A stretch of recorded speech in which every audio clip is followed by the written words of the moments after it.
If you notice that the total flow out of the Pumani is lower than it should be, so lower than 10 liters per minute, you may need to open up the unit to check for any loose connections, and you may need to replace the filter under the pump. So I'm going to explain how to open the unit, how to check for any loose connections, and how to replace the filter under the pump. So your first step should be to remove the patient from the Pumani, place them on another Pumani unit, or place them on oxygen therapy. And then you'll want to turn off the unit and unplug the unit and detach the patient tubing from the bottle tubing. And you should also remove the bottle in case the water spills. And then you will take a Phillips head screwdriver to loosen the 6 screws around the outside of the Pumani.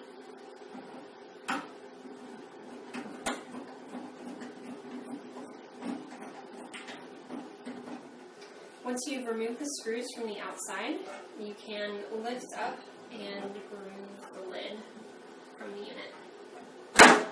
And place the lid aside. And now you have access to the inside of the unit. You should check all of the tubing connections inside of the unit. Make sure everything is connected. If you notice something is disconnected, make sure to reconnect it and then check the flow again. Remove the spare parts kit from the wall of the unit and tear it off of the Velcro on the side.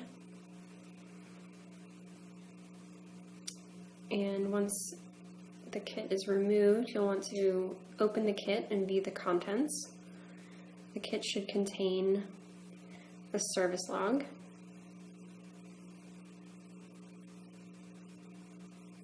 a foam filter that goes under the pump, a bottle tube,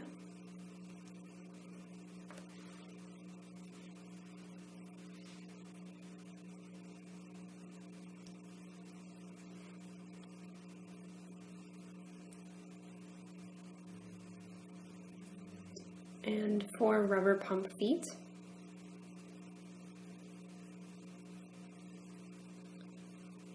two spare Phillips head screws,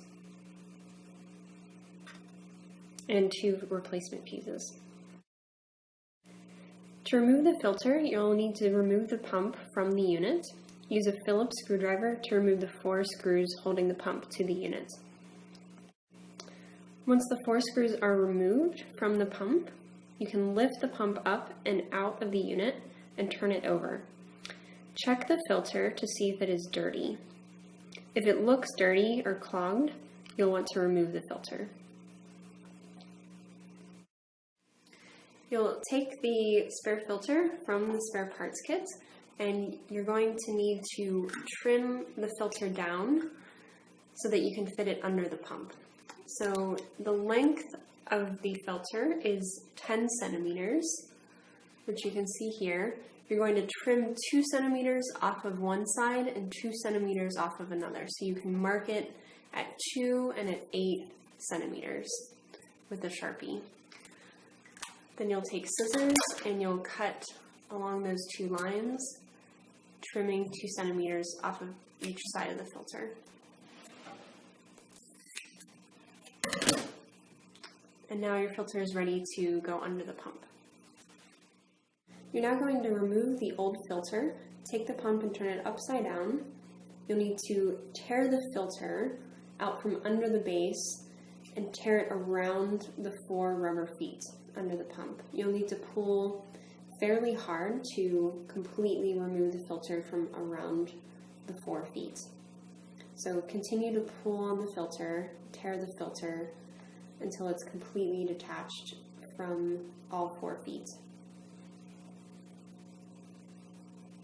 And once the filter is torn around the feet, you can push the filter through that hole with your finger.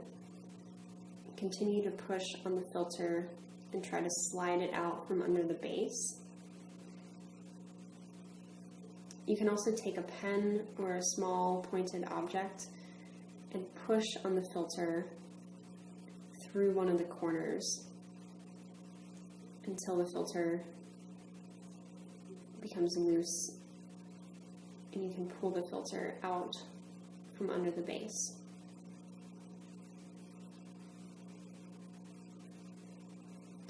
And once the filter is removed, set it aside and throw it away.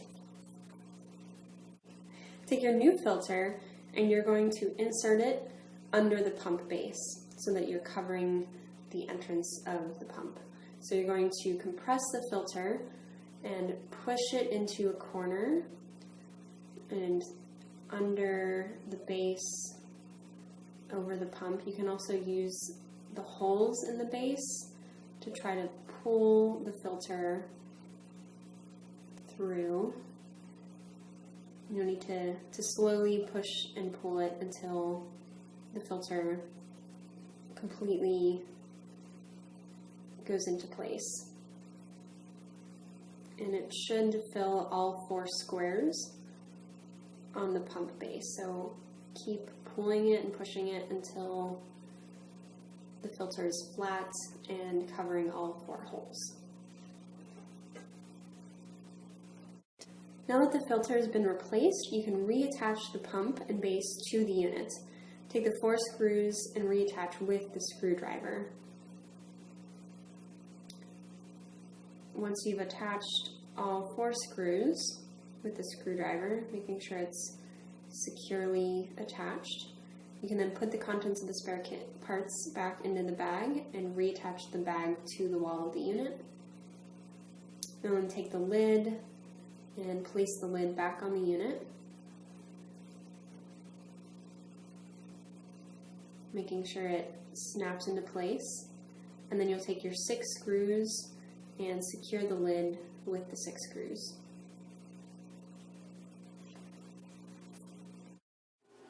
Now that you have replaced the filter under the pump, you've reattached the pump, and you've closed the unit and tightened the screws around the unit, you will need to turn on the unit and make sure that the total flow goes up to 10 liters per minute. So you'll need to plug in the unit in the back.